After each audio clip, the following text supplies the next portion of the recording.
ഇന്ത്യയുടെ സ്വാതന്ത്ര്യത്തിന് വേണ്ടിയാണ് ഞങ്ങൾ പടപൊരുതുന്നത്. അത് കൃത്യമായ വീക്ഷണം ഉണ്ടായിരുന്നു അവർക്ക്, അത് അവർ കൃത്യമായിട്ട് പ്രകടിപ്പിച്ചിട്ടുണ്ട്. ഇതിലൊക്കെ കാണാം, ഇതൊക്കെ കൃത്യമായ പ്രൈമറി സോഴ്സാണ്. അത് അദ്ദേഹം എഴുതിയത് 1921 ഡിസംബർ 6-നും 7-നുമാണ് അവിടെ പ്രസിദ്ധീകരിക്കപ്പെട്ടുള്ളത്. അതിപ്പോൾ അവൈലബിൾ ആണ് സാധനങ്ങൾ. പക്ഷേ അത്തരം കാര്യങ്ങളിലേക്കൊന്നും നമ്മൾ പലപ്പോഴും പോകാറില്ല. നേരത്തെ തന്നെ ക്രിയേറ്റ് ചെയ്യപ്പെട്ടിരിക്കുന്ന ചില പേരുകൾ, ഇപ്പോൾ മലബാർ കലാപം എന്നുള്ള പേര്, പിന്നെ നേരത്തെ പറഞ്ഞ പോലെ ഇപ്പോൾ അലി മുസ്ലിയാർ ആണെങ്കിലും വാര്യംകുന്നത്ത് കുഞ്ഞഹമ്മദ് ഹാജി ആണെങ്കിലും ഒക്കെ വാർലോഡ്സ് ആണ് എന്നുള്ള നെറേറ്റീവ് അല്ലെങ്കിൽ ചിത്രീകരണം. പിന്നെ ഇതൊരു ബ്രിട്ടീഷ് ആധിപത്യത്തിനെതിരായ സമരമാണ് എന്ന് അംഗീകരിക്കുമ്പോൾ തന്നെ ഇതിൻ്റെ സൈഡിലൂടെ ഈ പറയുന്ന വർഗീയമായ ലഹളകൾ നടന്നിരുന്നു എന്നുള്ള വേറൊരു കാഴ്ചപ്പാട്, ഇതൊക്കെയാണ് പൊതുവിൽ ഇതൊക്കെ അംഗീകരിക്കുന്നവർ പറയാം. അതിൽ ഇടക്ക് ചില ഭ്രംശനങ്ങൾ ഉണ്ടായിരുന്നു. അതാണ് ഞാൻ പറഞ്ഞത്. അത് ഇതൊക്കെ അംഗീകരിക്കുന്ന ചരിത്രകാരന്മാർ പോലും അത് പറയുന്നുണ്ട്. പക്ഷേ നമ്മൾക്കറിയണം എന്ത്, MP നാരായണ മേനോൻ അദ്ദേഹം ഇവിടെ അതിനുശേഷം ജീവിച്ച ആളാണ്. അതിലേറെ അദ്ദേഹമാണ് കട്ടിലശ്ശേരിയുടെ കൂടെ പോയിട്ട് പള്ളികളിൽ പ്രസംഗിച്ചിരുന്നത്. ചിലപ്പോൾ ഇന്ന് പോലും അത് സാധിക്കൂല. ഇന്ന് നമുക്ക് ചിലപ്പോൾ ഒരു ഇങ്ങനത്തെ ഒരാളെ കൊണ്ടുപോയിട്ട് പള്ളിയിൽ പ്രസംഗിപ്പിക്കാൻ പറ്റൂല. അത്രയേറെ സൗഹൃദം നിലനിന്നിരുന്നതാണ്. ആ സൗഹൃദമാണ് നമ്മൾ അതിൻ്റെ സൗഹൃദത്തിൻ്റെ വെളിച്ചമാണ് എനിക്ക് തോന്നുന്നത് ആളുകളിലേക്ക് എത്തിക്കേണ്ടത്. ഒരു സമരരംഗത്ത് ഇതിപ്പോഴും അല്ല, നമ്മൾ പറഞ്ഞല്ലോ പോർച്ചുഗീസുകാർക്കെതിരെയുള്ള സമരത്തിലും അതിന് ശേഷമൊക്കെ. അതിപ്പോൾ എന്നോട് ഈ ചോദ്യം ചോദിച്ചപ്പോൾ ഒരാൾ പറഞ്ഞു, അല്ല അത് ഇതിനു മുമ്പുള്ള സമരത്തിലൊക്കെ ഇപ്പോൾ അലി മുസ്ലിയാരുടെ എപ്പി സെൻ്ററുകൾ എന്ന് പറഞ്ഞല്ലോ, ഒരാൾ നമ്മളിപ്പോൾ അക്കാഡമിക് ഡിസ്കോഴ്സിന് പലയിടത്തും പോകുമ്പോൾ അപ്പോൾ ഞാൻ അവരോട് പറഞ്ഞു, അതിനു മുമ്പ് നിങ്ങൾ നോക്കിയാലും ഇപ്പോൾ ഫസൽ തങ്ങളുടെ ആയാലും ഫസൽ തങ്ങളുടെ ഒരു ഫോഴ്സ് അവിടെ ഉണ്ട്. പലയിടത്തും അങ്ങനെ കാണാം, ഒരു ലീഡറിൻ്റെ ഒരു ഫോഴ്സ് എന്തായാലും അത് ലോക്കലി. അതിപ്പോൾ ഫസൽ തങ്ങളുടെയോ അല്ലെങ്കിൽ അലി മുസ്ലിയാരുടെയോ ഫോഴ്സ് ഉണ്ടാകുന്നു എന്ന് പറഞ്ഞു കഴിഞ്ഞാൽ അവർ കൂടുതൽ കമ്മ്യൂണിക്കേറ്റ് ചെയ്യുന്ന ഒരു സൊസൈറ്റി അവിടെ ഉണ്ടായിരുന്നു എന്നതുകൊണ്ടാണ് ആ ഫോഴ്സ് ഉണ്ടാകുന്നത്. അത്രേ ഉള്ളൂ. അതിപ്പോൾ വേറൊരാളാണെങ്കിൽ അയാളുടെ ഫോഴ്സ് ആയിരുന്നു. അതെ, അത് അവിടെ അധികം അവരാളുകളായിരുന്നു എന്നുള്ളത് മാത്രമേ ഉള്ളൂ. അവരെ ഫോളോ ചെയ്യുന്ന ആളുകളായിരുന്നു ആ പ്രദേശത്തുണ്ടായിരുന്നത് മെജോറിറ്റി എന്ന്. പക്ഷേ എങ്കിൽ പോലും ഒരു നല്ല വിവരമുള്ള വക്കീൽ എന്നുള്ള രീതിയിൽ ശരിക്കും പള്ളിയിൽ കട്ടിലശ്ശേരി പ്രസംഗിച്ചാൽ മതി. എന്തിനാണ് മറ്റൊരാൾ നമ്മൾ പ്രസംഗിക്കാൻ കൊണ്ടിരുന്നത്? അദ്ദേഹം ഇൻഫ്ലുവൻഷ്യലാന്നുള്ളതുകൊണ്ടല്ലേ. അപ്പോൾ നമുക്ക് മനസ്സിലാക്കേണ്ടതാണ് മുസ്ലിം ആ സൊസൈറ്റിയെ പോലും സ്വാധീനിക്കാൻ പാകത്തിലുള്ള ശേഷി അദ്ദേഹത്തിനുണ്ടായിരുന്നു. അതെ, മുസ്ലിങ്ങൾ അദ്ദേഹത്തെ അത്രത്തോളം ട്രസ്റ്റ് വർത്തിയായിട്ട് കണ്ടിരുന്നു എന്നുള്ളതാണ്. അതല്ലെങ്കിൽ MP നാരായണ മേനോനെ പോലെയുള്ള ഒരാളെ പള്ളിയിൽ കൊടുന്ന് പ്രസംഗിപ്പിക്കേണ്ട കാര്യമില്ല. നമ്മളൊരാളെ പ്രസംഗത്തിന് വിളിക്കുക. ഇതൊക്കെ ഈ രീതിയിൽ നമ്മൾ വായിക്കണം ചരിത്രത്തെ. അവർ വെറുതെ പള്ളിയിൽ ഒരാളെ കൊണ്ടുവരേണ്ട കാര്യമില്ല, അവിടെ പള്ളിയിൽ മുസ്ലിയാർ പറഞ്ഞാൽ മതി. അപ്പോൾ ഇതെല്ലാം പിന്നെ നമ്മൾ പറയാം, ഈ നിസ്സഹകരണ പ്രസ്ഥാനത്തിൽ എല്ലാവരും ഒന്നിച്ച് തന്നെ ഇരുന്നത്. ഖിലാഫത്ത് പ്രസ്ഥാനം ഇവിടെ ഉണ്ടാക്കിയപ്പോഴും എല്ലാവരും ഒന്നിച്ച് തന്നെയാണ് ഉണ്ടാക്കിയത്. പക്ഷേ അതിൽ പിന്നെ അത് ബ്രിട്ടീഷുകാർ വളരെ ആസൂത്രിതമായിട്ട് ആ വാക്കുപയോഗിക്കുകയും നാളെ ഇവരെ ഖിലാഫത്ത് തുടങ്ങും. അഥവാ അലി മുസ്ലിയാരൊക്കെ ഖിലാഫത്ത് ലീഡറായിട്ട്, ഖിലാഫത്ത് കിങ്ങായിട്ട് അവരോധിച്ചിട്ടുണ്ട്. ഖിലാഫത്ത് കിങ്ങിനായിട്ട് അവരോധിക്കപ്പെടുന്ന ഒരു രാജ്യത്ത് നിങ്ങൾക്കാർക്കും ഒരു സ്ഥാനം ഉണ്ടാവില്ല, നിങ്ങളുടെ മതമൊന്നും ഇവിടെ നിലനിൽക്കില്ല എന്നുള്ള രീതിയിലുള്ള പ്രൊപ്പഗണ്ട വളരെ സജീവമായിട്ട് അത് ഖിലാഫത്ത് എന്നുള്ള പദത്തെ, അത് ചിലപ്പോൾ നോർത്ത് ഇന്ത്യയിൽ ചിലപ്പോൾ അത് ആവശ്യമായിരിക്കും. മുസ്ലിങ്ങളെ സമരത്തിനിറക്കാൻ നോർത്ത് ഇന്ത്യയിൽ അത് ആവശ്യമായിരിക്കും. കാരണം അവിടെ പലരും പല ഭാഗത്ത് ജീവിക്കുന്നവരാണ്, ഇത്രയൊന്നും സൗഹൃദമില്ലാത്ത സ്ഥലങ്ങളുണ്ട്. പക്ഷേ ഇവിടെ അതിൻ്റെ ആവശ്യമില്ല. ഞാൻ എൻ്റെ പുസ്തകത്തിൽ പ്രത്യേകം പറയുന്നുണ്ട്, അതൊരു ഖിലാഫത്ത് പ്രസ്ഥാനം ഇവിടേക്ക് വ്യാപിക്കേണ്ട ഒരു ആവശ്യമില്ല. കോൺഗ്രസിലെ അന്നത്തെ ചില നേതാക്കളും സമാനമായ അഭിപ്രായം വന്ന് രേഖപ്പെടുത്തിയിട്ടുണ്ട്, ഇവിടെ ഖിലാഫത്ത് പ്രസ്ഥാനത്തിൻ്റെ ആവശ്യമില്ല. അവരും ഏതാണ്ട് സമാനമായ ആർഗ്യുമെൻ്റാണ്. ഇവിടെ അങ്ങനെ വേർതിരിവൊന്നും ഇല്ലാതെയാണ് ഞങ്ങൾ ഒരുമിച്ച് സമരം ചെയ്യുന്നത്. അതുകൊണ്ട് ഇങ്ങനൊരു മുഹമ്മദ് അബ്ദുറഹ്മാൻ സാഹിബ് തന്നെ അങ്ങനെ പറഞ്ഞിട്ടുണ്ടോ എന്ന് എനിക്ക് സംശയമുണ്ട്. എനിക്ക് അത്ര ധാരണയില്ല. ഇതിലെന്താ എനിക്ക് മനസ്സിലായത് പറഞ്ഞാൽ അത് ഗാന്ധിയും മൗലാനയും പറഞ്ഞതുകൊണ്ട് അതങ്ങോട്ട് എല്ലാവരും ഏറ്റെടുത്തു. പക്ഷേ അത്രത്തോളം ബ്രിട്ടീഷുകാർ ഉപയോഗിക്കുന്നു. കാരണം ഇന്ന് ഖിലാഫത്ത് നമുക്കൊരു ഭീതിതമായ പദമാണ്.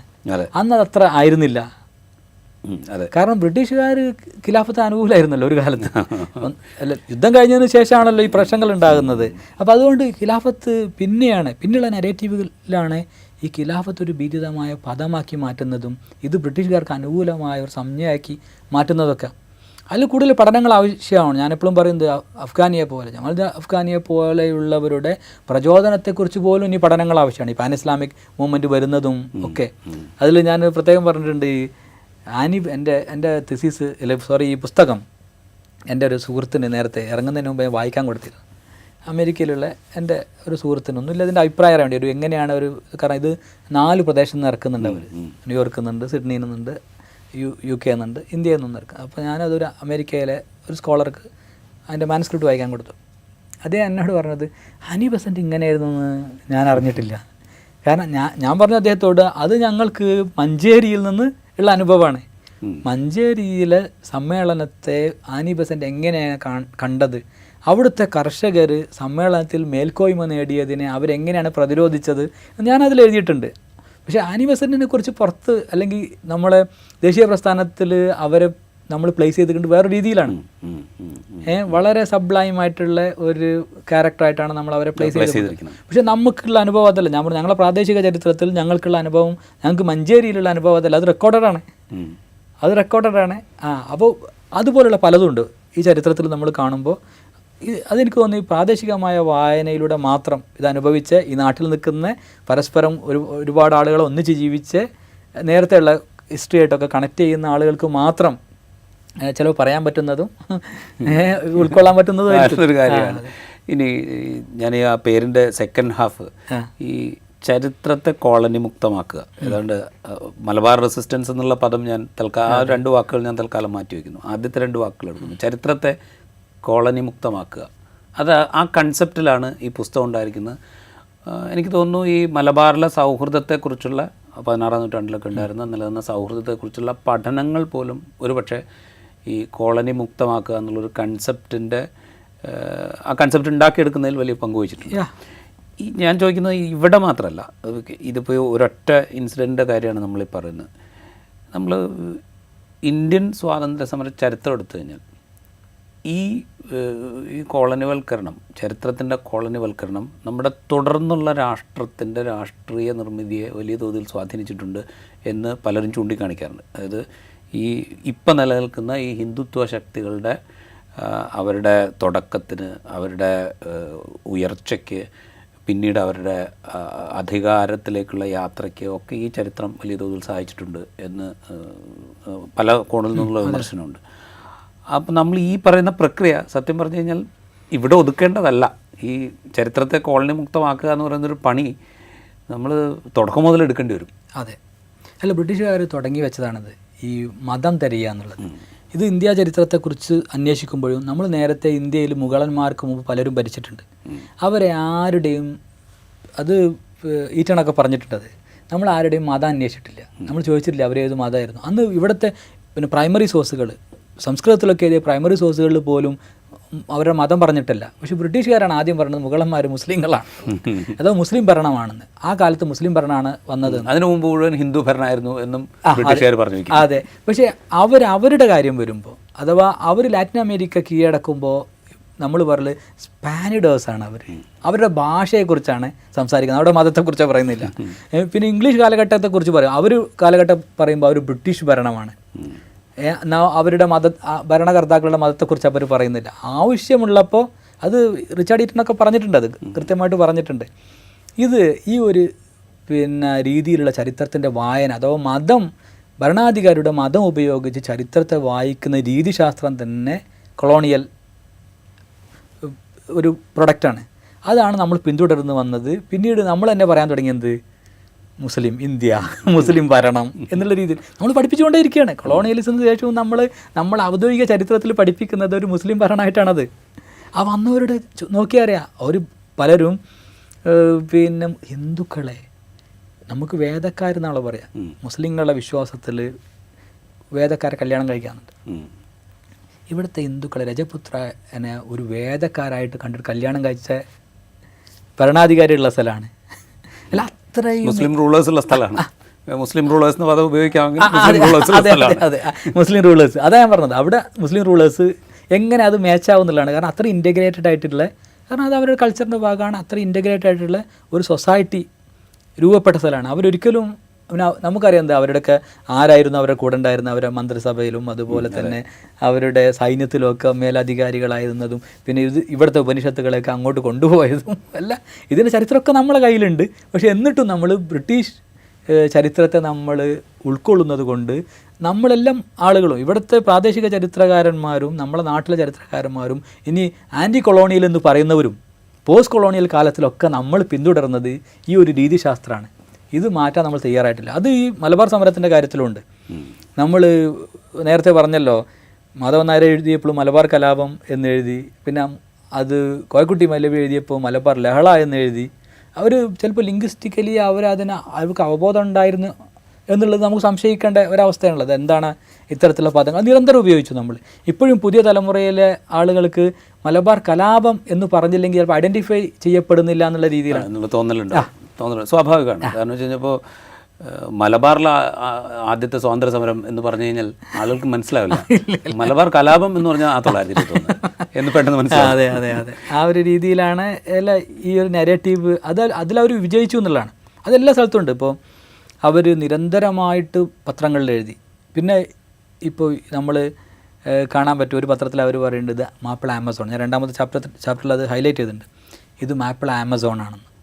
അതിന് കാരണം എന്താ പറഞ്ഞാൽ ഇവിടെ നിരന്തരം ആളുകളെ കൊല്ലുകയും മനുഷ്യത്വരഹിതമായ പ്രവർത്തനങ്ങൾ ചെയ്യുകയും ചെയ്തതിനുള്ള ഒരു ക്ലാരിഫിക്കേഷൻ, അതിനെ ജസ്റ്റിഫൈ ചെയ്യാനുള്ള ഒരു ശ്രമമാണ്. കാരണം ആമസോണിലുള്ളത് മനുഷ്യന്മാരല്ല, അവർ മൃഗങ്ങൾക്ക് തുല്യരാണ്. അവർ മനുഷ്യന്മാരെ തിന്നുവന്നവരോ അല്ലെങ്കിൽ മനുഷ്യന്മാരെ ആക്രമിക്കുന്നവരാണ്. അപ്പോൾ അവർ കൊല്ലപ്പെടേണ്ടവരാണെന്നുള്ള രീതിയിൽ മാപ്പിള ആമസോൺ എന്ന് ഈ പ്രദേശത്തിന് പറയാം. അതിലേറെ രസകരം അവർ പറയുന്നുണ്ട് അക്കാലത്ത് ഇവിടുത്തെ സ്ത്രീകളൊക്കെ ഫെമിനിസ്റ്റുകളാണ്. ഒരു റിപ്പോർട്ടിൽ പറയണേ മലബാറിലെ സ്ത്രീകൾ ഫെമിനിസ്റ്റുകളാണ്. കാരണം അവരെ ഭർത്താക്കന്മാരെ സമരത്തിന് സമരം എന്നല്ല, ഞാൻ പ്രാദേശികമായിട്ട് ഞാൻ പറഞ്ഞു എന്നുള്ളൂ, അവർ റിവോൾട്ടിന് ഈ കലാപത്തിന് സജ്ജരാക്കുന്നു. അവർക്ക് വേണ്ടി ഭക്ഷണം ഒരുക്കി കൊടുക്കുന്നു. പിന്നെ ഒളിഞ്ഞു നിൽക്കുന്നവർ ഇവരാണ് കാണിച്ചു കൊടുക്കുന്നത്. അഥവാ ബ്രിട്ടീഷുകാർക്ക് വേണ്ടി പിന്നെ പദസേവ ചെയ്യുന്ന അല്ലെങ്കിൽ ബ്രിട്ടീഷുകാർക്ക് വേണ്ടി സ്പൈ വർക്ക് ചെയ്ത നാട്ടുകാരായിട്ടുള്ള ഒളിഞ്ഞു നിൽക്കുന്ന ആളുകളെ ഈ സ്ത്രീകൾ മറ്റുള്ളവർക്ക് കാണിച്ചു കൊടുക്കുന്നുള്ള. പിന്നെ അവരുടെ മക്കളെ സമരത്തിന് പറഞ്ഞയക്കുന്നു. പിന്നെ വേറൊരു പ്രത്യേകം പറയുന്നുണ്ട്, ഒരിടത്ത് ചില മരിച്ചു വീണ മൃതദേഹങ്ങളിൽ ചിലർ ആണുങ്ങളെ ഡ്രസ്സ് ധരിച്ച പുരുഷന്മാരുടെ വസ്ത്രം ധരിച്ച സ്ത്രീകളുണ്ടായിരുന്നു. Women were cladded in male attire എന്ന് എഴുതിയിട്ടുണ്ട്. അപ്പോൾ ഇത് കൃത്യമായിട്ട് അവരെ ഞെട്ടിച്ചിട്ടുണ്ട്. അപ്പോൾ എനിക്ക് തന്നെ അത് അതിശയം തോന്നി. എന്താണ് ഫെമിനിസം എന്ന് പറയുന്നത്? വളരെ ഫാഷനബിളായിട്ടുള്ള ഒരു ടേമാണ്. ഇതെന്താണ് മലബാറിലെ സ്ത്രീകൾക്ക് വേണ്ടി ഇങ്ങനെ ഉപയോഗിക്കുന്നത്? അപ്പോൾ ഞാൻ ബ്രിട്ടീഷ് പാർലമെൻറ്റ് അന്നൊരു പക്ഷേ ആ പദം കേരളത്തിൽ ആരും കേട്ടിട്ട് പോലും ഉണ്ടാവില്ല. ഇല്ല 1921 അത് കേട്ടിട്ടില്ല. ഫെമിനിസ്റ്റ് എന്നുള്ളൊരു ടേം തന്നെ കേട്ടിട്ടില്ല. ഇല്ല, അത് ഡിറോഗേറ്ററി ടേമാണ് അക്കാലത്ത് ബ്രിട്ടനിൽ. ഇംഗ്ലീഷിൽ അതൊരു ഡിറോഗേറ്ററി ടേമാണ്. ആളുകൾ അധിക്ഷേപിക്കാൻ വേണ്ടിയിട്ട് നമ്മളിന്ന് ഫെമിനിറ്റി എന്നൊക്കെ പറയുന്ന പോലുള്ള ഒരു അധിക്ഷേപ പദമായിട്ടാണ് അതന്ന് ഉപയോഗിച്ചിട്ടുള്ളത്. ഞാനപ്പോൾ ബ്രിട്ടീഷ് പാർലമെൻറ്റ് വെബ്സൈറ്റ് സൈറ്റ് ചെയ്തിട്ടുണ്ട്. അന്ന് ബ്രിട്ടനിൽ സ്ത്രീകൾക്ക് പൂർണ്ണമായ വോട്ടവകാശമില്ല. അക്കാലത്താണ് ഇവിടെ സ്ത്രീകൾ സമരത്തിന് മുമ്പിൽ നിൽക്കുന്നത്. പിന്നെ കുറച്ച് പുറകോട്ട് പോയി എന്നാണ് പിന്നെ കാണേണ്ടത്. ഞാൻ ചോദിച്ചത് ഈ നമ്മൾ ഈ കോളനി വൽക്കരണം ഒഴിവാക്കുക എന്ന് പറയുന്നത് നമ്മളുടെ ഒരു ചരിത്രരചന പിൽക്കാലത്ത് രണ്ട് കാഴ്ചപ്പാടിൽ നമുക്ക് കാണാം. ഒന്ന് ഈ കൊളോണിയൽ ചരിത്രരചനയുടെ, ഇപ്പോൾ മാക്സ് മുള്ളറൊക്കെ നടത്തിയിരിക്കുന്നത് കൊളോണിയൽ ചരിത്രരചനയുടെ തുടർച്ചയാണ് വേണമെങ്കിൽ നമുക്ക് പറയാം. അത് നമ്മളിപ്പോൾ ടെക്സ്റ്റായിട്ട് പല സ്ഥലങ്ങളിൽ പഠിക്കുന്നുണ്ട്. ഡിഗ്രിക്കൊക്കെ ഹിസ്റ്ററി പഠിക്കുമ്പോൾ മാക്സ് മുള്ളറുടെ ടെക്സ്റ്റ് ഇപ്പോൾ ഞങ്ങളൊക്കെ പഠിച്ച കാലത്ത് ഉണ്ടായിരുന്നു. ഹിസ്റ്ററി എല്ലാം പഠിച്ചെങ്കിൽ പോലും ഹിസ്റ്ററിയിലെ സുഹൃത്തുക്കൾ ഉണ്ടായിരുന്നുകൊണ്ട് നമുക്കറിയാം. അപ്പോൾ പിന്നെയുള്ള ഒരു ചരിത്രരചനയുടെ ഒരു ടൂൾ എന്ന് പറയുന്നത് ഒരു മാർക്സിയൻ കാഴ്ചപ്പാടാണ്. അത് അത്യാവശ്യം പ്രബലമായൊരു ശാഖയായിട്ട് കേരളത്തിൽ വികസിച്ചു വന്നിട്ടുണ്ട്. ഇപ്പോൾ കേരളത്തിലെ ഇന്ത്യയിലെ പ്രസിദ്ധരായിട്ടുള്ള പല ഹിസ്റ്റോറിയൻസിനെ എടുത്തു കഴിഞ്ഞാൽ ഇർഫാൻ ഹബീബ് ആണെങ്കിലും റോമില ഥാപ്പർ ആണെങ്കിലും അങ്ങനെ പലരെയും, എൻ പണിക്കരാണെങ്കിലും അങ്ങനെ തലപ്പൊക്കമുള്ള ഒരുപാട് ഹിസ്റ്റോറിയൻസിനെ എടുത്തു കഴിഞ്ഞാൽ അവരൊരു മാർക്സിയൻ കാഴ്ചപ്പാടിലൂടെ ഹിസ്റ്ററിയെ സമീപിക്കുന്നത് നമുക്ക് കാണാൻ പറ്റും. ആ സമീപനത്തിലൂടെയുള്ള ചരിത്രരചന പോലും ഈ കോളനിവൽക്കരണത്തിൻ്റെ ഒരു പിടിയിൽ നിന്ന് ചരിത്രത്തെ മോചിപ്പിക്കാനോ അല്ലെങ്കിൽ പുതിയ കുട്ടികളിലേക്കെങ്കിലും ഇത് ഈ കോളനിവൽക്കരണത്തിൻ്റെ പ്രശ്നങ്ങളാണ് ഈ ഭാഷ പോലും എന്ന് പറഞ്ഞു കൊടുക്കാനും അത് സാധിച്ചിട്ടില്ല എന്നാണ്. അതെ, കൃത്യമായിട്ട് ഇവരൊക്കെ അപ്പോൾ വലിയൊരു വർക്ക് തന്നെ അവർ ചെയ്തത്. അത് അപ്രീഷിയേറ്റ് ചെയ്യപ്പെടേണ്ടതാണ്. അപ്പോൾ എൻ മണിക്കരുടെ ആയതും പിന്നെ നേരത്തെ ഇർഫാൻ ഹബീബ് അവരൊക്കെ അവിടെ ചെയ്യുന്നത് വലിയ വർക്ക് തന്നെയാണെങ്കിൽ പോലും നമ്മൾ ഈ പദാവലികൾ പലപ്പോഴും അത് തന്നെയാണ് ഉപയോഗിക്കുന്നത്. ഇപ്പോൾ മുസ്ലിം എന്നുള്ളത് മുഗളന്മാർ അങ്ങനെ വിളിക്കുന്നു. അതേപോലെ അറിയാതെ അത് ഈ കൊളോണിയൽ പീരീഡ് കഴിഞ്ഞ് പോസ്റ്റ് കൊളോണിയൽ പീരീഡിൻ്റെ ഒരു പ്രശ്നം അതാണ്. നമ്മൾ കൊളോണിയൽ ടെർമിനോളജികൾ തന്നെയാണ് ഉപയോഗിച്ചത്, കൊളോണിയൽ പദാവലികൾ തന്നെയാണ് ചരിത്രത്തിൽ ഉപയോഗിച്ചത്. അതുപോലെ ലഹള എന്നുള്ളത്, റിവോൾട്ട്, അതിപ്പോൾ പണിക്കര പുസ്തകത്തിൽ നമുക്ക് അങ്ങനെ തന്നെയാണത് പറയുന്നത്. അതെ നേരത്തെയുള്ള എല്ലാ പുസ്തകത്തിലും ഞാൻ പറഞ്ഞു ഒരു 100 വർഷം എടുത്തു ഒരു 100 വർഷം. എന്നിട്ട് 100ാം വാർഷികത്തിലും നമ്മൾ 100 പുസ്തകം ഇറക്കിയപ്പോഴും നമ്മൾ ആ രീതിയിലുള്ള അപ്രോച്ചിലല്ല പോയത്. ആ ഒരു നേരത്തെയുള്ള കൊളോണിയൽ ചരിത്രത്തിൻ്റെ ഒരു ചർവണം അത് വീണ്ടും അതേപോലെ പറയുക. പക്ഷേ അതിൻ്റെ ഒരു എനിക്ക് മനസ്സിലായത് നേരത്തെ നമ്മളെ ചരിത്ര പഠനത്തിലും നമ്മൾ പഠനത്തിൻ്റെ ഓറിയൻറ്റേഷനിലൊക്കെ ഈ സെക്കൻഡറി സോഴ്സുകൾ വളരെ പ്രധാനമാണെന്നും അഥവാ കൊളോണിയൽ സോഴ്സുകൾ സൈറ്റ് ചെയ്തില്ല അതുപോലെ സൈറ്റ് ചെയ്തില്ലെങ്കിൽ അങ്ങനെ ഒരു മൈൻഡ് സെറ്റ് ഇവിടെ ഉണ്ട്. ചരിത്രമാവൂല എന്നുള്ള ഒരു മൈൻഡ് സെറ്റ് പ്രീസെറ്റ് മൈൻഡ് ഇവിടെ ഉണ്ട് ചരിത്രകാരന്മാർക്കിടയിൽ. അത് പുറത്തുനിന്ന് മറ്റ് യൂണിവേഴ്സിറ്റികൾ ഇപ്പോൾ എന്താണ് പ്രാദേശികമായ ഉപദാനങ്ങളാണ് ചരിത്രം. പ്രാദേശികമായിട്ട് ലഭിക്കുന്ന അറിവുകൾ കൂടുതൽ പ്രബലമാണ് എന്നുള്ള രീതിയിൽ ഇപ്പോൾ പുറത്ത് സർവകലാശാലകൾ അങ്ങനെ ഉള്ള ഒരു രീതിയിലുള്ള ഒരു ഉണർവിലേക്ക് വന്നിട്ടുണ്ട്. പ്രത്യേകിച്ച് കൊളോണിയൽ എന്ന് നമ്മൾ പറയുന്ന ബ്രിട്ടനിലൊക്കെയുള്ള സർവകലാശാലകൾ ഇതിന് അനുകൂലമാണ്. ഇത്തരം കാര്യങ്ങൾ പറയുന്നതിന് അവർ സ്വാഗതം ചെയ്യുന്നുണ്ട്. കാരണം ഇതൊരു പുതിയ ആവശ്യമാണ്. കാരണം അല്ലെങ്കിൽ ഇത് ഈ ചരിത്രം ഒന്നും ഇങ്ങനെ തന്നെ പറഞ്ഞു പോകില്ല. പുതിയ കാലഘട്ടത്തിൻ്റെ ഒരു ആവശ്യമായിട്ട് മാറുന്നുണ്ട്. അത് തിരിച്ചറിയാന്നുള്ളതാണ് ഈ പുസ്തകത്തിൽ നമ്മൾ പ്രാഥമികമായിട്ട് ചെയ്തിട്ടുള്ളത്. ഇത് വെച്ച് നോക്കുമ്പോൾ ഇതിപ്പോൾ നമ്മൾ മലബാർ 1921 മലബാറിൽ നടന്ന ബ്രിട്ടീഷുകാർക്കെതിരായിട്ടുള്ളൊരു സമരത്തിൻ്റെ ഹിസ്റ്ററിയാണ് നമ്മൾ ഇങ്ങനെ നോക്കുമ്പോൾ നമുക്ക് ഇതേപോലെയുള്ള സമാനമായ നിരവധി സംഭവങ്ങൾ ഇന്ത്യയുടെ പല ഭാഗത്തായിട്ട് നമുക്ക് കാണാൻ പറ്റും. ഇപ്പോൾ നീലം കർഷകരുടെ സമരം മുതൽ അങ്ങനെ നോക്കിക്കഴിഞ്ഞാൽ ഇപ്പോൾ ഒട്ടനവധി ഇൻസിഡൻസ് നമുക്ക് പറയാൻ പറ്റും, കാണാൻ പറ്റും. അവിടെയൊക്കെ ഈ പ്രാഥമിക സോഴ്സുകളെ കണ്ടെത്താനുള്ള ശ്രമവും അതിൻ്റെ ഒരു കോളനി മുക്തമായ ചരിത്ര രചനയും സത്യം പറഞ്ഞു കഴിഞ്ഞാൽ അതൊരു വലിയ ട്രഷറായിരിക്കും. അതെ, അത് കാലത്തിൻ്റെ ഒരു ആവശ്യമാണ്. അത് തിരിച്ചറിയാന്നുള്ള പുതിയ വിദ്യാർത്ഥികൾക്കും പുതിയ ചരിത്രാന്വേഷികളും ചെയ്യേണ്ട ഒരു വലിയ കാര്യം അതാണ്. എന്താണ് കൊളോണിയൽ ചരിത്രകാലത്തും പോസ്റ്റ് കൊളോണിയൽ ചരിത്രകാലത്തും നമ്മൾ ചെയ്തത് ഒരേപോലെയാണ്. അത് നമ്മൾ ഭരണരംഗത്തൊക്കെ ഉണ്ട്, മറ്റു രംഗത്തൊക്കെ ഉണ്ട്. നമ്മൾ കൊളോണിയൽ ഹാങ് ഓവർ നമ്മൾ വിട്ടിട്ടില്ല. പക്ഷേ ഇത് നമ്മൾ ഡീകൊളോണൈസ് ചെയ്യേണ്ട സമയം ആയിട്ടുണ്ട്. അതിനെങ്ങനെ ചെയ്യണമെന്ന് വലിയ ഒരു ചോദ്യം തന്നെയാണ്. കാരണം ഇവിടുത്തെ സംഘടനാ സെറ്റപ്പ് പോലും സ്കൂൾ സിസ്റ്റം പോലും ചിലപ്പോൾ നല്ലതായിരിക്കും, നല്ലത് നമുക്ക് എടുക്കാവുന്നേ ഉള്ളൂ, നല്ല കാര്യങ്ങൾ നമുക്ക് എടുക്കാവുന്നേ ഉള്ളൂ.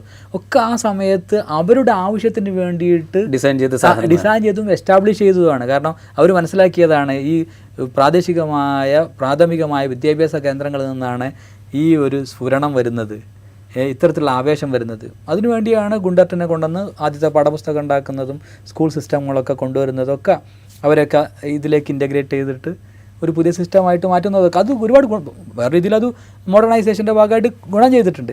എന്നാലും അതിലൊളിഞ്ഞു നിൽക്കുന്ന കോളനി സമ്പ്രദായങ്ങളെ നമ്മളെന്ത് നിരാകരിക്കേണ്ടതുണ്ട് ശരിക്കും. അതുപോലെയുള്ള എല്ലാത്തിലും ഉണ്ട്. അത് ചരിത്രത്തിൽ വളരെ പ്രധാനമാണ്. ഇന്ത്യ ചരിത്രത്തിൽ ഇന്ന് പഠിക്കുന്ന ഇന്ത്യ ചരിത്രത്തിൽ നമുക്കത് മുഗളന്മാരായിട്ട് കണ്ടാൽ മതി. കാരണം മറ്റാരും ഒരു ചരിത്രത്തിലും നമ്മൾ അവരുടെ മതത്തിനെ അടിസ്ഥാനമാക്കിയിട്ട് അവരെ കാണുന്നില്ല. ഇല്ല. അതിപ്പോൾ നമ്മൾ ആംഗ്ലോ സാക്സൻ്റെ ചരിത്രം പറയുമ്പോഴോ അല്ലെങ്കിൽ സ്പെയിനിൽ നിന്ന് പോയിട്ട് ലാറ്റിൻ അമേരിക്ക കീഴടക്കിയുടെ ചരിത്രം പറയുമ്പോഴോ അവരുടെ മതം പറഞ്ഞിട്ടല്ല നമ്മൾ ഈ ചരിത്രത്തെ വ്യാഖ്യാനിക്കുന്നത്. ഈ ചരിത്രത്തെ അതിലേറെ രസം ഈ ചരിത്രമൊക്കെ എഴുതിയത് ബ്രിട്ടീഷുകാർ തന്നെയാണ്. കൊളോണിയൽ പീരീഡിലും അവർക്കറിയാം എങ്ങനെയാണ് അവർക്ക് അനുകൂലമായിട്ട് ഡിഫൈൻ ചെയ്യേണ്ടതെന്നും അവർക്ക് പ്രതികൂലമായിട്ട് ഈ ചരിത്രത്തെ എങ്ങനെ ഡിഫൈൻ ചെയ്യേണ്ടതെന്നും അവർക്കറിയാം.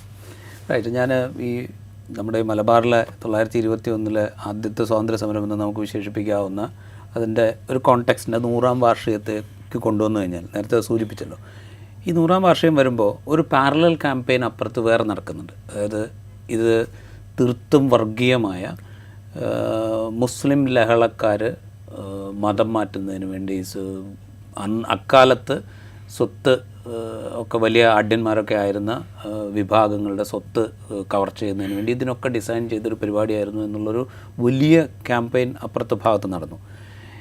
ഈ ക്യാമ്പയിന് സത്യം പറഞ്ഞാൽ മെറ്റീരിയൽ കിട്ടുന്നത് ഈ പറയുന്ന ഒരു കൊളോണിയൽ ഹിസ്റ്ററിയിൽ നിന്നാണ് ഈ പറയുന്ന മെറ്റീരിയൽ കിട്ടുന്നത്. അപ്പോൾ എന്ന് വെച്ചാൽ ഇത് ഹാൻഡ് ഇൻ ഹാൻഡായിട്ട് പോകുന്നതാണ്. ഹിന്ദുത്വ നറേറ്റീവും ഈ പറയുന്ന കൊളോണിയൽ ഹിസ്റ്ററിയും ഹാൻഡ് ഇൻ ഹാൻഡായിട്ട് പോകുന്നതാണ് എന്നുള്ളതിൻ്റെ ഒരു ക്ലാസിക്കൽ എക്സാമ്പിളായിട്ട് നമുക്കിതിനെ കാണാൻ പറ്റും അല്ലേ? അതെ, കൃത്യമായിട്ടും. ഇത് ഹിന്ദുത്വ എന്നുള്ള പദം പോലും ഒരു മതമാക്കി മാറ്റിയത് ഒരു കൊളോണിയൽ പുസ്തകമാണ്. അവരുടെ ഭാഗമായിട്ട് അവരിറക്കിയ പുസ്തകമാണ്. ഇപ്പോൾ ഇന്ത്യയെക്കുറിച്ചുള്ള പുസ്തകം അവർ history of India told by native historians പറയുന്ന പുസ്തകം അവരുണ്ടാക്കുകയാണ്. അവർ പറയുകയാണ് ഞങ്ങളെ മുമ്പുള്ള വന്നവർ മതം ഇതാണ്, ഇവർ മതം ഉപയോഗിച്ചാണ്, ഞങ്ങളാണ് മതം ഇല്ലാതെ അവിടെ ചെയ്യുന്നുള്ള രീതിയിലുള്ള ഒരു ഹിസ്റ്റോറിയോഗ്രാഫി അവർ കൊണ്ടുവരികയും അത് പിന്നെ നമ്മളെല്ലാവരും അത് പഠിപ്പിക്കുകയും ഇപ്പോഴും തുടർന്ന് പഠിപ്പിക്കുകയൊക്കെ ചെയ്യാണ്. അതുപോലെ തന്നെയാണ് അവരാണ് ആദ്യം ബോധ്യപ്പെടുത്തുന്നത് ഒരു മതമാണെന്ന്. ഇത് ഇങ്ങനെ ഒരു പേരിലൊരു മതം എന്നുള്ള ആ ഒരു പുസ്തകം വന്നതിന് ശേഷമാണല്ലോ ഹിന്ദു എന്നുള്ള ഒരു ലാർജർ ഡെഫിനിഷന്റെ കീഴിലേക്ക് ഈ പറയുന്ന വിഭാഗം അതെ എല്ലാവരെയും കൊണ്ടുവരികയും അതിനു വേണ്ടിയുള്ള റിപ്പോർട്ടുകൾ ഉണ്ടാക്കുകയും ഇത് ആവശ്യമുള്ള ആളുകളെ മതം ആവശ്യമുള്ളപ്പോൾ വെളിവാക്കുകയും ആവശ്യമില്ലാത്തപ്പോൾ അവർ അത് പറയാതിരിക്കുകയൊക്കെ ചെയ്യുന്ന ഒരു രീതി. പക്ഷെ അത് നമ്മൾ തിരിച്ചറിഞ്ഞ് അത് എനിക്ക് തോന്നുന്നു സോഷ്യൽ സയൻറ്റിസ്റ്റുകളും ഹിസ്റ്റോറിയൻസും ഒക്കെ പഠിക്കുന്ന ആളുകൾ കൃത്യമായിട്ട് പ്രാദേശിക തലത്തിൽ തന്നെ എന്താണ് ഈ കുടുംബങ്ങളൊക്കെ സംഭവിച്ചത്, എന്തിനാണ് ഈ കുടുംബത്തിലെ ഒരാളെ പിന്നെ ആളുകൾ ആക്രമിച്ചത്, എന്തിനാണ് അദ്ദേഹം മരണപ്പെട്ടത്, അതിൻ്റെ റിയൽ കോസ് നമ്മൾ തിരഞ്ഞാൽ നമുക്കത് മനസ്സിലാക്കാവുന്നതേ ഉള്ളൂ. അത് ഈ എല്ലാ സമരത്തിലും അത് വ്യക്തമാണ്. ഈ ഇതിപ്പോൾ ഞാനിവിടെ ഇതെങ്ങനെയാണ് ഈ കോയിൻ ചെയ്ത് നിൽക്കുന്നത് അല്ലെങ്കിൽ ജോയിൻ ചെയ്ത് നിൽക്കുന്നതെന്നാണ് ഇതുപോലെ നമ്മൾ മറ്റിടങ്ങളിലും കാണേണ്ടി വരും. അത് എത്രത്തോളം ഈ പറയുന്ന നമ്മളിപ്പോൾ കണ്ടുകൊണ്ടിരിക്കുന്ന ഇപ്പോൾ ചരിത്രം എങ്ങനെയാണ് മാറ്റി എഴുതേണ്ടത് എന്നും മാറ്റി എഴുതി പഠിപ്പിക്കേണ്ടത് എന്നൊക്കെ നമ്മൾ ഇപ്പോൾ UGC പോലും അതിൻ്റെ ടെക്സ്റ്റ് തയ്യാറാക്കുന്നത് ഈ പറയുന്ന ഒരു പ്രോ ഹിന്ദുത്വ അജണ്ടയുടെ ഭാഗമായിട്ടാണ്. എന്താ പറയുക, സാഫ്രണൈസേഷൻ എന്നുള്ളത് ഞാൻ വിചാരിക്കുന്ന ഒരു 1999 മുതൽ 2004 വരെയുള്ള കാലത്താണ് സാഫ്രണൈസേഷൻ. ഇപ്പോൾ എന്ന് പറഞ്ഞാൽ ഒരു പ്രോ ഹിന്ദുത്വ പ്രൊജക്റ്റായിട്ടാണ് അതിൻ്റെ രീതി നടക്കുന്നത്. അപ്പോൾ ഇത് ഈ കൊളോണിയൽ ഹിസ്റ്ററി വലിയ സഹായം ചെയ്യുന്നുണ്ടാവും ഒരുപക്ഷെ ഇങ്ങനത്തെ ഒരു ടെക്സ്റ്റിലേക്ക് മാറ്റുന്നതിന്, അല്ലേ? അതെ അതെ.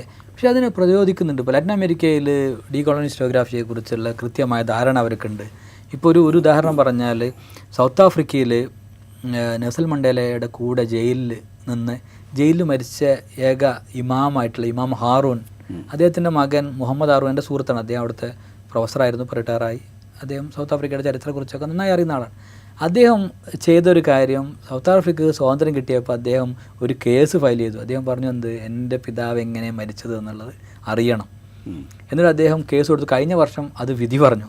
സൗത്ത് ആഫ്രിക്കയുടെ സ്വതന്ത്ര കോടതി അതിന് വിധി പറഞ്ഞു. എന്നിട്ട് അവർ പോസ്റ്റമസ് ആയിട്ടുണ്ട്, എല്ലാം മരിച്ചു പോയിട്ടുണ്ട്. ആക്രമിച്ചവരും കൊന്നവരൊക്കെ മരിച്ചു പോയിട്ടുണ്ട്. എന്നാലും ജനങ്ങളെ അറിയിക്കാൻ വേണ്ടി, അങ്ങനെയല്ലോ ഒരു ചരിത്രത്തിൻ്റെ ഒരു യാഥാർത്ഥ്യം അത്. എന്നിട്ട് ഇന്നലെ ഒരു ബ്ലാക്ക് ഓഫീസറായിട്ടുള്ള ഒരാൾ അത് വിധി പറഞ്ഞു. കഴിഞ്ഞ വർഷം അത് വിധി പറഞ്ഞു. ഞാനിതിൽ എഴുതിയിട്ടുണ്ട്.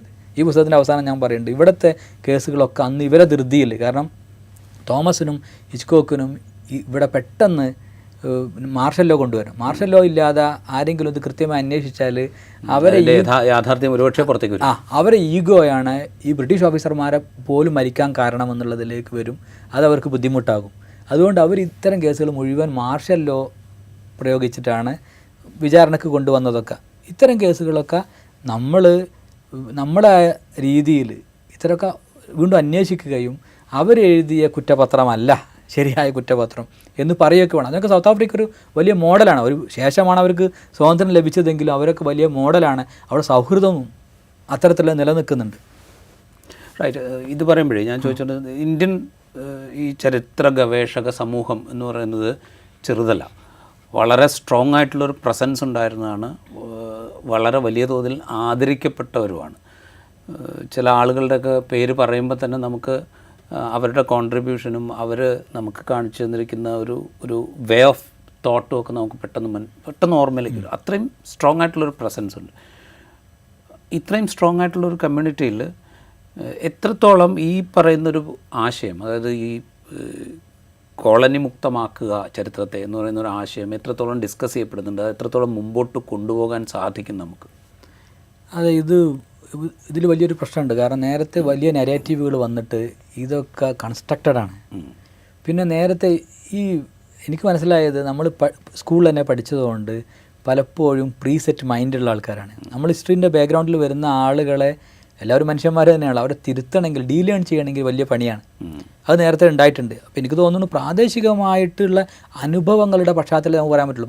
മറ്റത് നമ്മൾ പുസ്തകങ്ങളിൽ നിന്ന് ചരിത്രം പഠിക്കുമ്പോൾ, അതുകൊണ്ടാണ് ഇപ്പോൾ എല്ലാവരും പറഞ്ഞത് പ്രാദേശികമായ ഉപദാനങ്ങളിലേക്ക് ആഴ്ന്നിറങ്ങി അനുഭവങ്ങളിലേക്കൊക്കെ ആഴ്ന്നിറങ്ങി ചരിത്രത്തെ മനസ്സിലാക്കണം എന്ന്. അതേ നമുക്കൊരു വഴിയുള്ളൂ ഡീകോളനൈസ് ചെയ്യാൻ. മറ്റത് നമ്മൾ പുസ്തകങ്ങൾ നമുക്ക് ആശ്രയിച്ചാൽ നേരത്തെ അങ്ങനെ ഒരു പുസ്തകം ഇല്ല,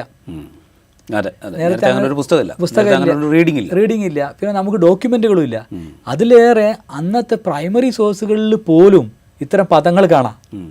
ഞാൻ പറഞ്ഞു സമരത്തിന് കൂടെ നിന്നേ ഈ സമരത്തിൻ്റെ കൂടെ നിന്ന് ഇവർക്ക് കൂടെ പൊരുതിയ ആളുകളുടെ ആത്മകഥയിലും അവരുടെയൊക്കെ നരേറ്റീവുകളിലൊക്കെ ഇത്തരം ബ്രിട്ടീഷ് പദങ്ങളുണ്ട്.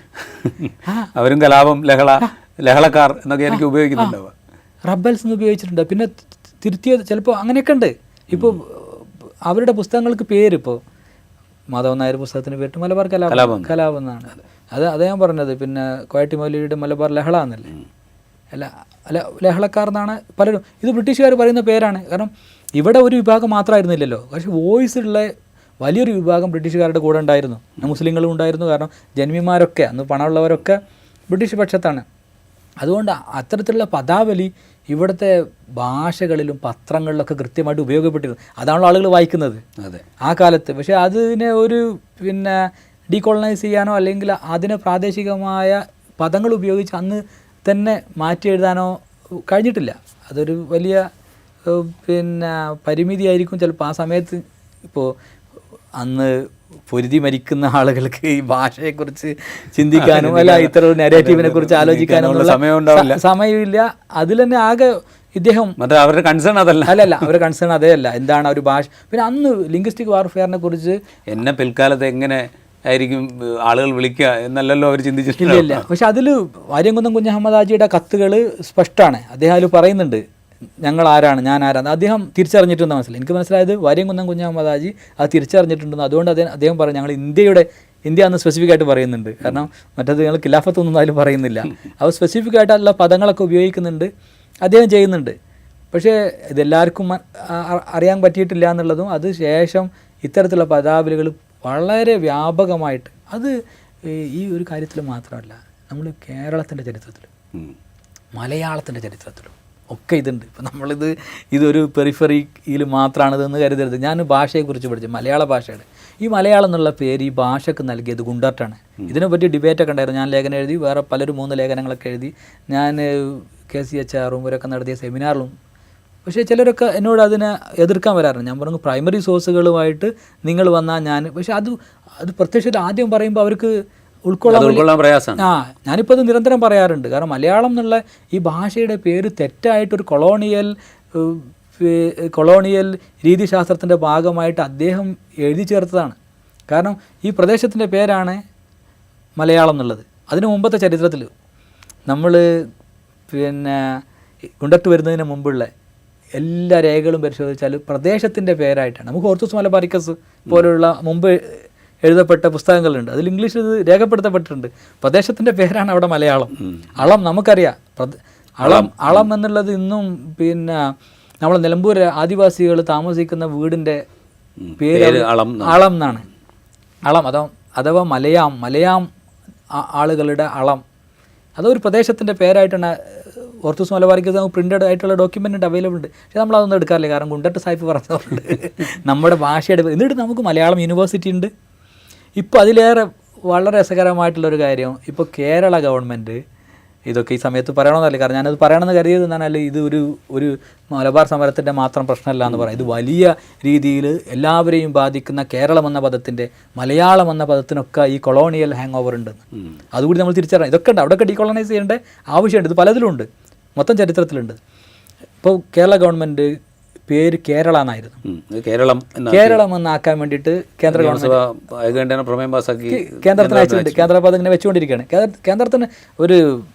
കേന്ദ്രത്തിന് സമ്മതം ഉണ്ടാവുള്ളൂ. ഇനി എന്തുകൊണ്ടാണ് അവർക്ക് അവരെ ചരിത്രം അറിയാത്തതുകൊണ്ടായിരിക്കും അവർ സമ്മതിക്കാത്തതെന്നാണ് ഞാൻ കരുതുന്നത്. കാരണം ഇത് ഒരു ഒളിഗാർക്കിക്കൽ ടേമാണിത്. നമ്മളെ പ്രദേശത്തെ ഒളിഗാർക്കിയിൽ മാത്രമാണ് കേരളം എന്ന് വിളിച്ചിട്ടുള്ളത്. അതിനു മുമ്പ് ഈ പ്രദേശത്തെ മലയാം ദേശമെന്നും അതുപോലെ മലയാളം എന്നുമാണ് വിളിക്കുന്നത്. ബുഖാനൻ്റെ പുസ്തകത്തിൽ നോക്കിയാൽ മനസ്സിലാവും. അവർ പറയുന്നുണ്ട് കോമൺ ആളുകളുടെ വൾഗർ ലാംഗ്വേജാണ്. വൾഗർ എന്നുള്ളത് അങ്ങനെയല്ല, കോമൺ എന്നുള്ള രീതിയിലാണ്. വൾഗറിന് അന്ന് ആ കാലത്ത് അങ്ങനെയല്ല അർത്ഥമുള്ള, അങ്ങനത്തെ ഇന്നത്തെ രീതിയിലുള്ള അർത്ഥമല്ല ഉള്ളത്. അപ്പോൾ കോമൺ ആളുകൾ ഉപയോഗിക്കുന്ന ഭാഷ ഈ പ്രദേശത്തിൻ്റെ ഭാഷ. പിന്നെ നമ്മൾ കുറച്ച് കഴിഞ്ഞിട്ട് ഗുണ്ടട്ട് പറയുകയാണ്, അറിയാതെ അദ്ദേഹം തെറ്റി പറഞ്ഞതായിരിക്കും.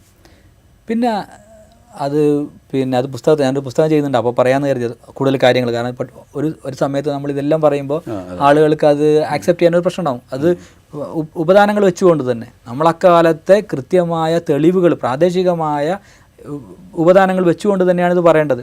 അതുപോലെ ഈ ഭാഷയും ഇപ്പോൾ ഇവിടെ നമ്മൾ അറബി മലയാളം, ജൂത മലയാളം, അതുപോലെ ക്രിസ്ത്യൻ നമ്മൾ സുറിയാനി മലയാളം എന്നൊക്കെ പറഞ്ഞുള്ള ഇങ്ങനത്തെ ഈ വകതിരിവുകളും ബ്രിട്ടീഷ് കാലത്തിന് ശേഷമാണ് വരുന്നത്. ബ്രിട്ടീഷ് കാലത്തിന് മുമ്പുള്ള ഇപ്പോൾ നമ്മൾ അറബി മലയാളം എന്ന് വിളിക്കുന്ന രീതിയിലുള്ള ടെക്സ്റ്റുകൾ നോക്കിയാൽ അതിൽ മലയാളം ഭാഷ എന്നാണ്. ചാർദ് അറബീസ് ട്രാൻസ്ലേറ്റ് ചെയ്തപ്പോൾ നമ്മൾ പറയാം അറബി മലയാളത്തിൽ ട്രാൻസ്ലേറ്റ് ചെയ്യുന്നു, പക്ഷേ അതിൽ പറയുന്നത് ട്രാൻസ്ലേറ്റർ പറയാ ഇത് ഞാൻ മലയാളം ഭാഷയിലേക്ക് വിവർത്തനം ചെയ്തു. അല്ല, ഇത്തരത്തിലുള്ള പലതും. അപ്പോൾ ഇതൊക്കെ കൊളോണിയൽ രീതിശാസ്ത്രം നമ്മളെ പലപ്പോഴും സെഗ്രിഗേറ്റ് ചെയ്യാനുള്ള വളരെ വലിയ ശ്രമം നടത്തിയിട്ടുണ്ട്. അത് നമ്മൾ തിരിച്ചറിയണം. അപ്പോൾ ഞാൻ പറഞ്ഞില്ലേ, കേരളം എന്നുള്ള പേര് നമുക്ക് വളരെ ലേറ്റായിട്ടാണ് പ്രദേശത്ത്. ഇപ്പോൾ നമ്മൾ പിന്നെ കേരളോൽപ്പത്തി വായിച്ചാൽ തന്നെ കേരളോൽപ്പത്തിയിലെ വിവിധ ദേശങ്ങളുണ്ട്, അതിലൊരു പ്രദേശമാണ് കേരളം. മറ്റുള്ള പ്രദേശത്തിന് വേറെ പേരുകളുണ്ട്. ഈ മൊത്തം മലയാളം ദേശമാണ്, മലയാളം ആണ്. നമ്മളെ കേരളം എന്ന് പറയുന്നത് അതിൽ മലയാളമാണ്, അതിൽ ഒരു ഭാഗം മാത്രമാണ് കേരളം എന്നുള്ള അല്ല ഇത്തരത്തിൽ നരേറ്റീവുകളുണ്ട്. പിന്നെയാണ് അല്ല അതൊക്കെ ഡീകോളനൈസ് ചെയ്യേണ്ട ആവശ്യമുണ്ട് ഈ രീതിയിൽ. അത് പൊതുചരിത്രം ഇത് പറയുമ്പോഴേ ഞാൻ അവസാനമായിട്ടൊരു കാര്യം ചോദിച്ചോട്ടെ. ഇപ്പോൾ നേരത്തെ പറഞ്ഞ പോലെ നമ്മളുടെ ഹിസ്റ്ററി ഇപ്പോഴും ഈ പറയുന്ന കോളനിവൽക്കരണത്തിൻ്റെ പിടിയിൽ നിൽക്കുന്നു. നമ്മൾ അറിഞ്ഞോ അറിയാതെയോ പഠിക്കുന്നത്, ഇനിയിപ്പോൾ നമ്മളിത് പഠിക്കേണ്ട എന്ന് തീരുമാനിച്ചാൽ പോലും നമ്മൾ പഠിച്ചു വന്നത് ഈ കോളനിവൽകൃതമായ ചരിത്രത്തിൻ്റെ ഭാഗങ്ങളാണ്, പൂർണ്ണമായിട്ടല്ലെങ്കിൽ പോലും. ഇപ്പോൾ ചരിത്രം വളരെ സൂക്ഷ്മമായി പഠിക്കുകയോ അല്ലെങ്കിൽ ആഴത്തിൽ പഠിക്കുകയോ ചെയ്യുന്ന മനുഷ്യന്മാരല്ലാത്തവർ പോലും ഈ കോളനിവൽകൃതമായ ചരിത്രത്തിൻ്റെ അറ്റവും മുറിയൊക്കെയാണ് പഠിച്ചു വരിക. അത് കഴിഞ്ഞിട്ട് നമ്മൾ ഇതിനെ ഇന്ധനമായി എടുത്തുകൊണ്ട് ഒരു ഹിന്ദുത്വ ഹിസ്റ്ററി ക്രിയേറ്റ് ചെയ്യാനും അത് പഠിപ്പിക്കാനുള്ള ശ്രമങ്ങളും നടന്നുകൊണ്ടിരിക്കുന്നു. അപ്പോൾ നമ്മളുടെ ഒരു ചരിത്രപരമായ ദൗത്യം എന്ന് പറയുന്നത് കുറെ കൂടെ വലുതാണ്. കാരണം ഇതിൻ്റെ ഒരു യഥാർത്ഥ ഹിസ്റ്ററി എന്താണ് എന്ന് ഇവിടുത്തെ മനുഷ്യന്മാരെ വരുന്ന തലമുറയൊക്കെ പഠിപ്പിക്കുക എന്ന് പറയുന്നത് അത്ര ചെറിയൊരു ടാസ്ക് അല്ല. ഞാൻ നേരത്തെ ചോദിച്ച ചോദ്യത്തിന് തുടർച്ച തന്നെ ചോദിക്കുന്നത്, നമ്മുടെ ഒരു സൊസൈറ്റി ഈ ചരിത്രം പഠിക്കുന്ന, ചരിത്രത്തിൽ ഗവേഷണം നടത്തുന്ന, തുടർന്ന് ഇപ്പോൾ ചരിത്രം പഠിപ്പിച്ചുകൊണ്ടിരിക്കുന്ന ചരിത്രകാരന്മാരായിരിക്കുന്ന ആളുകൾ, ഇവർക്കൊക്കെ ഇതിനെക്കുറിച്ചൊക്കെ അത്രമേൽ വേവലാതി ഉണ്ടോ, അത്രയും ഗ്രാഹ്യമുണ്ടോ? പുതിയ ആളുകൾ ഇത് അക്സെപ്റ്റ് ചെയ്യാൻ റെഡിയാണ്, അവർക്ക് റെഡിയാണ്. പക്ഷേ പഴയ ആളുകൾ ഇത് അവരെ വലിയ പുസ്തകങ്ങളൊക്കെ ഇതിൻ്റെ പുറത്താണ് അവരുടെ സ്കോളർഷിപ്പ് പണിത് ഉയർത്തിയിട്ടുള്ളത്. അവർക്ക് വലിയ ആശങ്കയുണ്ട്. കാരണം എന്താ പറഞ്ഞാൽ അവസാന സമയമാണിപ്പോൾ, അവരെല്ലാവരും എഴുതിയത് ഇത് തന്നെയാണ്. അതുകൊണ്ട് ഇത് ഞാൻ ആദ്യം പ്രസൻറ്റ് ചെയ്തപ്പോൾ, ഞാൻ അന്ന് ഓസ്ട്രേലിയയിൽ ഗ്രിഫിത്തിലായിരുന്നു. അങ്ങനെ ഇവിടെ വന്നിട്ട് ഒരു സെമിനാർ പ്രസൻറ്റ് ചെയ്തപ്പോൾ വലിയ രീതിയിൽ എതിർത്തിരുന്നു അവർ. അപ്പോൾ ഞാൻ അദ്ദേഹത്തോട് പറഞ്ഞു, നിങ്ങളെടുത്ത് പ്രാഥമികമായ സോഴ്സ് ഉണ്ടെങ്കിൽ എൻ്റെ യൂണിവേഴ്സിറ്റി അത് അക്സെപ്റ്റ് ചെയ്യും, ഞാനും അക്സെപ്റ്റ് ചെയ്യും ഇത്തരം കാര്യങ്ങൾ. പക്ഷേ പ്രാഥമികമായ സോഴ്സ് ഇല്ലാതെ, പിന്നെ അത് ഞാൻ ലേഖനമായിട്ട് എഴുതിയിരുന്നു, ഞാനിപ്പോൾ അത് പുസ്തകമായിട്ട് കൊണ്ടുവരുന്നൊക്കെ ഉണ്ട്. ഇത് പുതിയ ആളുകൾക്ക് അക്സെപ്റ്റബിളാണ്. പക്ഷേ എങ്കിലും ഇത് ഈ പഠിച്ചു വെച്ച, കാരണം ഇത് പറയുമ്പോൾ പഠിച്ചു വെച്ച ഒരു സാധനം മാറ്റി പറയാൻ വളരെ സമയമെടുക്കും. നമുക്കതിൻ്റെ പേരിൽ തന്നെ യൂണിവേഴ്സിറ്റി ഉണ്ട്, നമുക്കതിൻ്റെ പേരിൽ നമ്മളെ മുഴുവൻ നമ്മളുടെ ഈ ജ്ഞാനവ്യവസ്ഥ മൊത്തം കെട്ടിപ്പടുത്തുള്ളത് ഇതിൻ്റെ പുറത്താണ്. അപ്പോൾ ഇതിന് ഈ സ്ട്രക്ചറിന് തന്നെ ഇളക്കം തട്ടും. അപ്പോൾ ഇതിന് വലിയൊരു ശ്രമം, ഇത് ശരിക്ക് വലിയ വേറൊരു സമരം പോലെ ഈ രംഗത്ത് വലിയൊരു ശ്രമം ആവശ്യമാണ്, എല്ലാവരും ഒന്നിച്ചിരുന്നു കൊണ്ട്. പക്ഷേ ഇത് ആരുടെയും നിർബന്ധമോ അത് ആവശ്യമൊന്നുമല്ല. കാരണം ഇത്തരം കാര്യങ്ങൾ നമ്മൾ പരസ്പരം ഇരുന്ന് ഉപദാനങ്ങൾ നോക്കി ശരിയെന്ന് തോന്നിയാൽ മാത്രം ആക്സെപ്റ്റ് ചെയ്യേണ്ട ഒരു യാഥാർത്ഥ്യമാണ് ഇത്തരം കാര്യങ്ങൾ. പക്ഷേ അതിലേക്ക് നമ്മൾ വെളിച്ചം വീശണം. കാരണം അതിലേക്ക് തുറന്ന മനസ്സോടുകൂടി ആളുകൾ വരണം. പക്ഷേ പുതിയ ചരിത്ര ഗവേഷണവും പുതിയ പഠനങ്ങളും ഒക്കെ അതിലേക്കാണ്, പുതിയ നെഗറ്റീവുകളാണ് അവർ ആഗ്രഹിക്കുന്നതും. കാരണം എല്ലാവർക്കും അങ്ങനെ ഒരു അക്സെപ്റ്റൻസ് ഉണ്ട്. പുതിയ തലമുറയിലെ എല്ലാ ആളുകളും ഇത് അക്സെപ്റ്റ് ചെയ്യാൻ റെഡിയാണ്. പക്ഷേ ഇത് പിന്നെ സമയമെടുക്കും. കാരണം അത്ര എളുപ്പമല്ല. പക്ഷേ നമ്മൾ നിരന്തരം പറയണം. കാരണം നമ്മളെ ഈ സമൂഹത്തിൽ ജീവിക്കുന്ന നമ്മൾ ഇവിടുത്തെ സൗഹൃദം കാത്തു സൂക്ഷിക്കണമെങ്കിൽ കൃത്യമായിട്ട് ചരിത്രത്തെ ഡീകോളനൈസ് ചെയ്യേണ്ടതിൻ്റെ ആവശ്യമുണ്ട്. കൊളോണിയൽ ചരിത്രമാണ് നമുക്കിടയിലുള്ള സൗഹൃദത്തെ മാറ്റിമറിച്ചത്. അത് നമ്മൾ മനസ്സിലാക്കണം. അത് ചരിത്രത്തിൽ നമ്മൾ തിരുത്തുക, നമുക്ക് പറ്റുന്ന രീതിയിൽ നമ്മുടെ ഉപദാനങ്ങളെ കൃത്യമായിട്ട് പ്രസൻറ്റ് ചെയ്തുകൊണ്ട് തിരുത്തുക എന്നുള്ളതാണ് ഇന്നത്തെ കാലത്ത് ഏറ്റവും വലിയ സമരം. റൈറ്റ്. ഞാൻ ഈ ചെറിയ സംഭാഷണം ഇവിടെ നിർത്താൻ താല്പര്യമുണ്ടായിട്ടില്ല. പക്ഷേ ഇത് നമ്മളൊരു പ്രോഗ്രാം ആകുമ്പോൾ അതിൻ്റെ ഒരു സമയപരിമിതി ഒരു പ്രശ്നമാണ്. അതുകൊണ്ട് മാത്രം ചരിത്രത്തെ നമ്മൾ സാധാരണഗതിയിൽ ചരിത്രം പഠിക്കുക എന്നൊക്കെ പറയുമ്പോൾ ഇപ്പോൾ നമ്മളൊക്കെ വിദ്യാർത്ഥികളൊക്കെ ആയിരിക്കുമ്പോൾ വേറെ ഒന്നും ഇപ്പോൾ സയൻസ് വിഷയങ്ങളൊന്നും കിട്ടാത്ത ആളുകൾക്ക് പഠിക്കാൻ പോകുന്നൊരു വിഷയം എന്നുള്ള നിലയിലാണ് ചരിത്രത്തെ നമ്മൾ പലപ്പോഴും കണ്ടിട്ടുണ്ടാവുക. അല്ലെങ്കിൽ നമ്മൾ 10ാം ക്ലാസ് വരെയുള്ള സാമൂഹ്യപാഠ പുസ്തകങ്ങളിലൊക്കെ ആയിരിക്കും ചരിത്രം പഠിച്ചിട്ടുണ്ട്. പക്ഷേ നമ്മളുടെ നമ്മളുടെ ജീവിതത്തെ, നമ്മളുടെ തലമുറകളെ, വരാനിരിക്കുന്ന തലമുറകളെ ഒക്കെ ഇഴയെടുപ്പത്തോടുകൂടി സൗഹൃദത്തോടുകൂടി മുന്നോട്ട് കൊണ്ടുപോകുന്നതിന്, അവർക്ക് കൃത്യമായിട്ടുള്ളൊരു ദിശാബോധം കൊടുക്കുന്നതിന്, അവർ ജീവിതത്തിൻ്റെ ഏത് തലങ്ങളിൽ പ്രവർത്തിച്ചാലും അവർക്കൊരു കൃത്യമായ ദിശാബോധം കൊടുക്കുന്നതിനൊക്കെ ചരിത്രത്തിനുള്ള പ്രാധാന്യം എന്താണ് എന്ന് ഡോക്ടർ അബ്ബാസിൻ്റെ ഈ സംഭാഷണത്തിൽ നിന്ന് ഒരുപക്ഷെ മനസ്സിലാക്കും. ആ പ്രാധാന്യം അറിയാവുന്നത് കൊണ്ടാണ് ബ്രിട്ടീഷ് അധിനിവേശ ശക്തികൾ അവരുടെ താല്പര്യത്തിനനുസരിച്ചുള്ള ചരിത്രം ഇവിടെ സൃഷ്ടിച്ചു വെച്ച് പോയത്. അത് അറിഞ്ഞോ അറിയാതെയോ നമ്മൾ പിൽക്കാലത്ത് ഉപയോഗിച്ചു. ആ ചരിത്രത്തെ ഇന്ധനമാക്കിക്കൊണ്ടാണ് ഇവിടെ പുതിയ ചരിത്രം സൃഷ്ടിച്ചുകൊണ്ടിരിക്കുന്നത്. ആ പുതിയ ചരിത്ര സൃഷ്ടി എങ്ങനെയാണ് മനുഷ്യർക്കിടയിൽ വിദ്വേഷം വളർത്തുന്നത് എന്നും വെറുപ്പ് ഉൽപ്പാദിപ്പിച്ചുകൊണ്ട് അധികാരം നിലനിർത്തുന്നത് എന്നും നമ്മൾ കണ്ടുകൊണ്ടിരിക്കുന്നുണ്ട്. അപ്പോൾ ആ ഗൗരവത്തോടുകൂടി ചരിത്രത്തിൻ്റെ കൃത്യമായ വീക്ഷണത്തോടുകൂടി ചരിത്രത്തെ സമീപിക്കാൻ നമുക്ക് കഴിയണം. അതിലേക്കാണ് ഡോക്ടർ അബ്ബാസ് നമ്മളെ നയിക്കാൻ ശ്രമിക്കുന്നത്. ഗൗരവത്തോടെ ആ വാക്കുകൾ നമ്മൾ ശ്രദ്ധിക്കേണ്ടതുണ്ട്. അതർ വ്യൂവിൻ്റെ ഈ എപ്പിസോഡിലൂടെ പൂർത്തിയാവുകയാണ്. മറ്റൊരു എപ്പിസോഡുമായി വീണ്ടും കാണാം.